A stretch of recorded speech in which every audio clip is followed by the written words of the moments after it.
Okay, so it's been a little while. I apologize, it's getting really hot in here.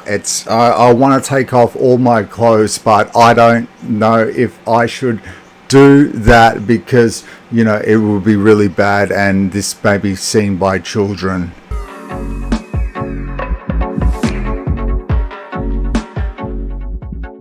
On a lighter note, I've got a new Christmas tree inside the TECHNESS Corner. So welcome back, y'all, to the TECHNESS Corner. Today we're looking at my divergence into what is a completely idiotic attempt at just trying to conform and fit in with my peers or some peers in some way, shape or form by getting in on the mining craze. I would not say it's a boom now because it's a downturn. It's the worst time to get into it. All I want to do is at the very least break even, and it's more an experiment for a few months just to see how I go, where I can then off-sell those parts without them being too overly abused in the process and taken care of. Because the way I've gone about setting up my first rig officially is to set it up as if I was to be taking care of this computer for myself and setting it up for the next 10 years, get me? So it's set up in a fashion that I build and I have integrity as part of myself for when I'm building systems per se. So setting up this rig was a new experience for me, and it's my first rig, so don't judge, don't be too harsh, and I'll take you guys through it. Essentially, the parts that we used though, I was going to get like one of those B360 BioStar motherboards. I was going to get one of the riserless ones. Then I thought I'd get one of the ones that can handle 14 or 16 or 18 GPUs, like with the notion that I could somehow get my hands on 18 GPUs. Then I realized that unless I'd run it in through Linux, that I'd be limited to a set amount, which would be like 9 GPUs in Windows or something anyway. Like thinking like that was crazy. Then I saw the prices of these boards and they were through the roof. Then the availability of other things. So I wanted to essentially, what I wanted to do was create a rig that has Windows 11 compatibility as an option. Okay, so it has to be of 8th gen or newer componentry wise, and I managed to get myself a B360 motherboard with an 8th gen i5 80 something hundred. It's only got 4 cores and I think it's got 8 threads. Otherwise it's only got 4 threads as well, but she doesn't boost much past 3 gigahertz frankly. She's nothing special. She's set up on the default. Memory wise, I've got 16 gigabytes of memory because I had a deal on it on the DDR4, which is at 3600 megahertz. I can only run it at 2666 megahertz on this board currently, so that's unfortunate that I can't get that extra boost in megahertz on the memory. But with that being said, it's at really tight timings. It's at the tightest timings you're going to get on 2666, so them's the breaks. But apart from that, as I paid $99 for 16 gigabytes of DDR4, and that 3600 megahertz is better than the 3200 megahertz I have in these two systems, which is 64 gig and 32 gigabytes equivalent. 32 gigabytes when I was new and fresh, 64 gigabytes when I couldn't afford the amounts that 3600 or plus cost ya. So go figure. Apart from that, we'll take a grand tour of her in a second. I know I'm leading up to it. I had to get a power supply that was sufficient. I was considering using a server grade power supply and how I was going about it, but because I use the B360, I can only get a maximum of 6, maybe potentially 7 if I use the NVMe slot GPUs attached to the rig. What I ended up doing was I ended up getting 3 GPUs for the time being. I can add a 4th one to it quite easily, but I've got one in one rig, one in another rig, and then I've got a couple other computers running with GPUs in them per se. But to make things more efficient, if I chose to run them in a rig, it just depends on whether the application and the the requirement of me being able to utilize the PC without the GPU is of utmost importance or not. And currently I do need the GPUs in both of these PCs. Unfortunately, I can't get around either. So I've currently only got a humble 3 rig set up with 3 AMD cards going controversially. We might as well take a closer look at it. I'm going to jump onto the handheld telephone device, the speaking aid that we utilize today, and it's got a camera attached to it as well. Go figure. So we'll take some shots of it and we'll have a closer look at what exactly is running and how it's running. The new Christmas tree per se.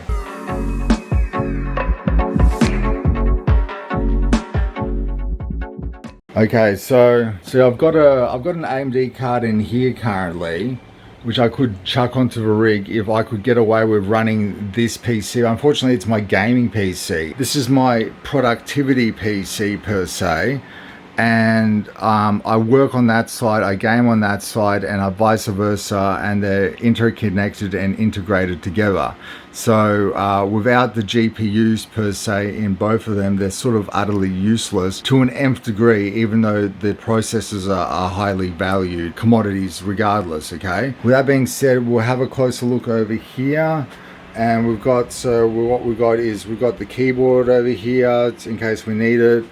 And then we power out to what is essentially a Christmas tree. I shit you not, it is a goddamn eyesore. I don't know what I have created, people. This thing is my first attempt, so don't judge, at creating what is essentially a running rig. As you can see, she is running currently over here. We should be getting a bit more than what's being advertised. Currently that one card is running a little low. We're only getting approximately 153.45 mega hash on the 3 cards, so not as high as I'd expect, because one of the cards for some reason is on this algorithm that's being bumped out, running about 10 mega hash lower than what it should be. The other 2 cards are running on par with where they should be at. So yeah, so as you can see, we've got the B360 motherboard. We've ended up using risers. So as you can see, there's 1, 2, 3 risers connected over there. We've got a little power switch over here to turn on the rig. I put in a speaker because I like to hear in case I am snoozing over here, perhaps, then I like to be able to hear if the machine restarts for some odd reason. But essentially we've got 3 fans over here. I've got a couple of spares here. I've got some spare risers over here. Now, essentially what I wanted to do was I got these really doped 12X version variant ones, which I was going to showcase. They've got digi displays. Half of these were faulty. For 4 of them was $65. I ended up getting 6 for $65 over here, sent over through Amazon.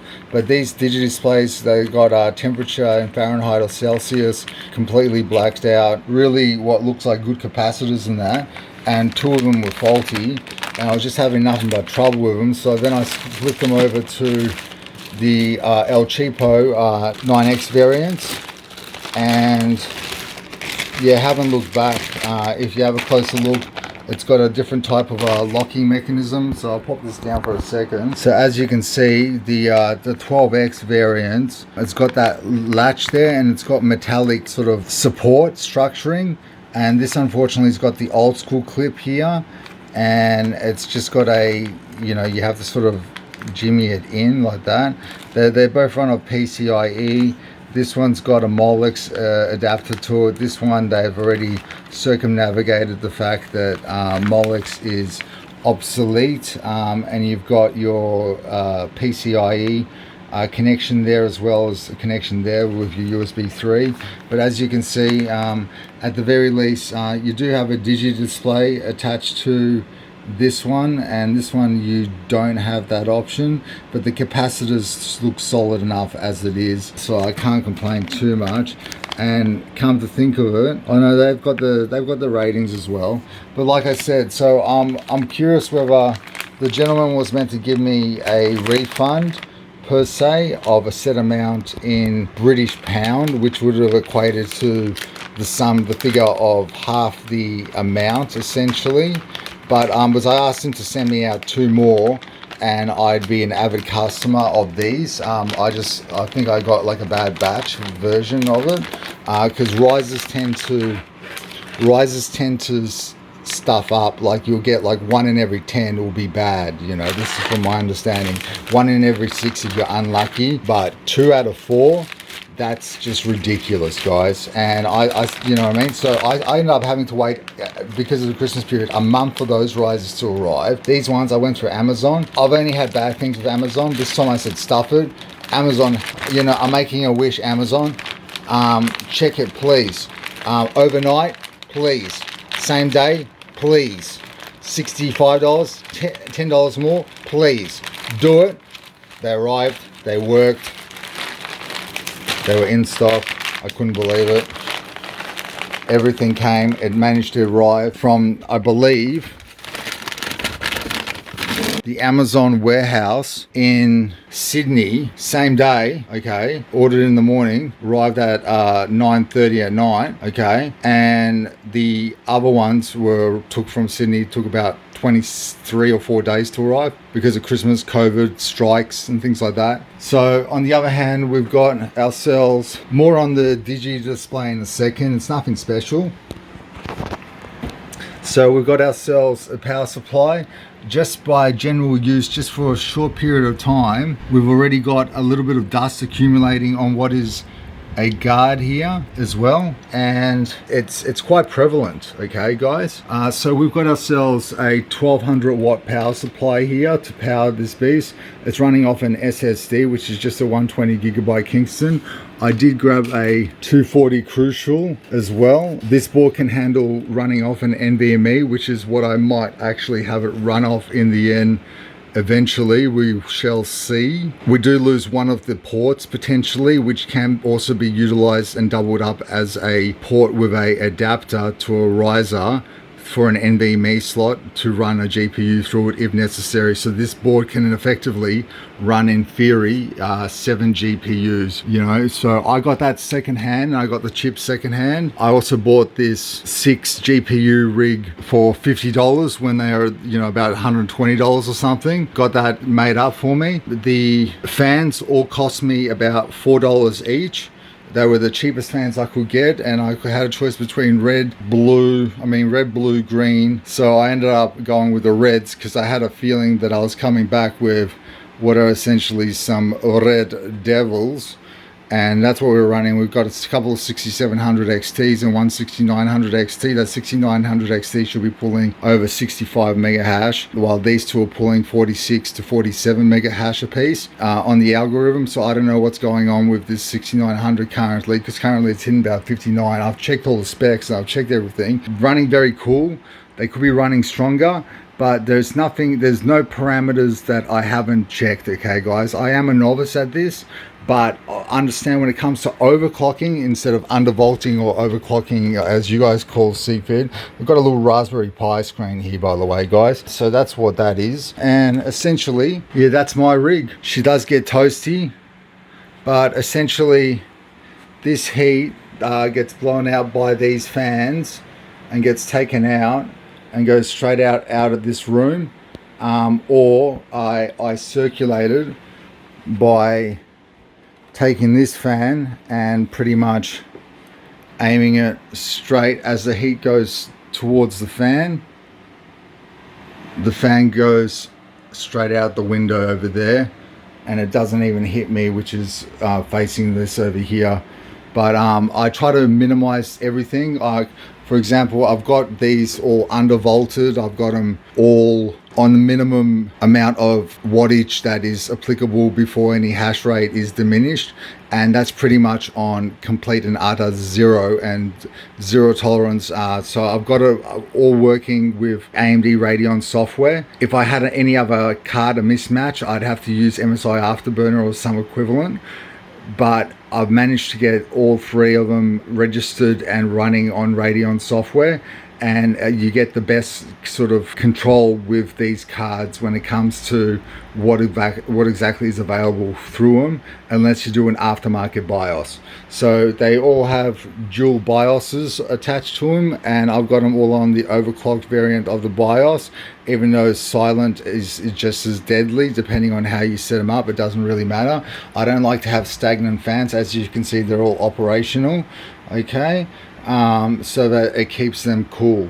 And if we have a look over here, guys, so I'm starting to bake in this room. It's going to be a 30-degree day. Tomorrow is actually going to be 35 degrees.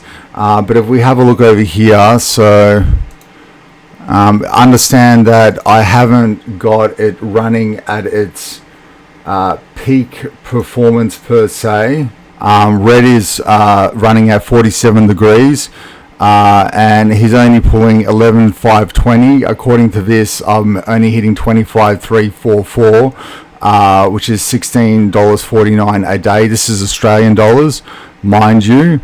Okay, now if we have a look at Reg here, he's only doing the 6900 XT is only doing 58.53 mega hash as opposed to 46 and 46. Now he should be able to do 65, at least at the very least 61 or 62. I had him on just before, so I can't understand what's going on there. I'm going to have to double check that. On the other hand, we've got a GeForce 2070, which is only doing 3195 mega hash at the moment, and we've got 6700 XT over here by itself doing 4257. So you can see the difference, 46 or 4617 to 4257, because I've got some stuff that's actually running in the background and it's just slowing it down. And then we've got a 1660 Ti, which is only doing 25.71 mega hash. But if we reload this, we'll just double check if that's correct regarding red.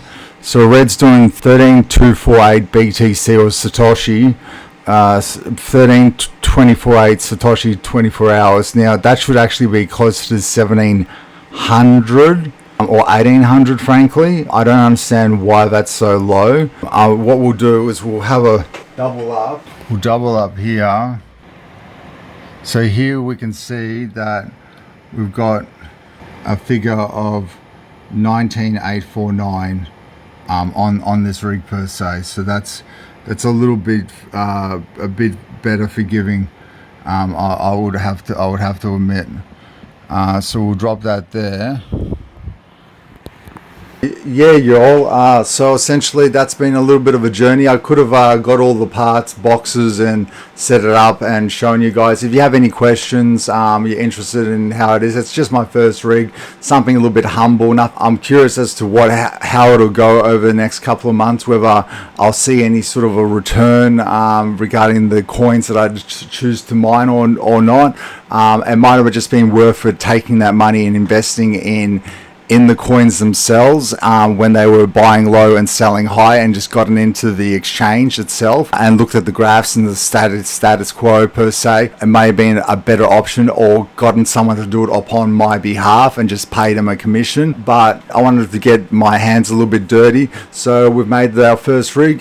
So wish us luck, y'all, and from Seb Lukas at the TECHNESS Corner, Merry Christmas and a Happy New Year, and peace out, y'all. Bring good fortunes to us all, we pray. Peace.